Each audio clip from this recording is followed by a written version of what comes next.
संकट के कुएं से किस प्रकार हम लोग निकल सकते हैं, एक छोटी सी कहानी है किसान और गधा की। एक दिन एक किसान का गधा कुएं में गिर जाता है।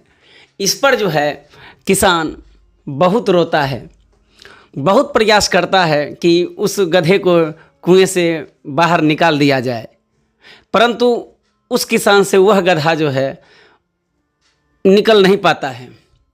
अंततः किसान सोचता है कि चलो गधा बूढ़ा हो ही गया, अब इसको मिट्टी से ही उसे भर दिया जाए। मतलब जब वो कुएं में गिरा हुआ तो ऊपर से मिट्टी से अब ढक दिया जाए, अब गधा वहाँ से नहीं निकलेगा। वह अब जाता है और अपने पड़ोसी को बुला आता है। पड़ोसी और किसान सभी लोग मिल करके फावड़े से कुएं में जो है वो मिट्टी डालना शुरू करते हैं।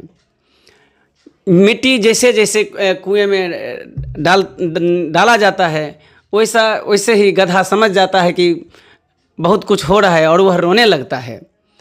इस पर कुछ देर के बाद गधा रोते हुए शांत हो जाता है और संयमित रहता है। थोड़ी देर के बाद किसान कुएं में झांक कर देखता है कि आखिर गधा की क्या स्थिति है। तो वह देख करके चौंक जाता है कि गधा तो धीरे धीरे ऊपर बढ़ रहा है। वह देखता क्या है कि अपना शरीर पर जो मिट्टी पड़ रहा है उसे झाड़ करके उसी मिट्टी पर वह चढ़ के ऊपर हो रहा है।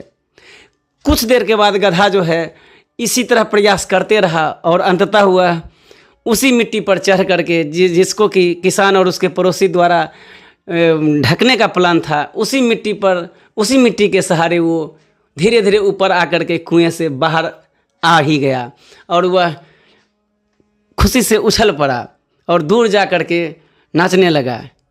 मेरे मित्र, यही कठिनाई का सामना जब हम इसी तरह करेंगे, लोग हम पर मिट्टी फेंकते हैं, कोई बात नहीं, उसी मिट्टी को झाड़ करके हम अपने इस कठिनाई रूपी कुएं से जिस प्रकार गधा बाहर आया उस तरह हम भी आ सकते हैं।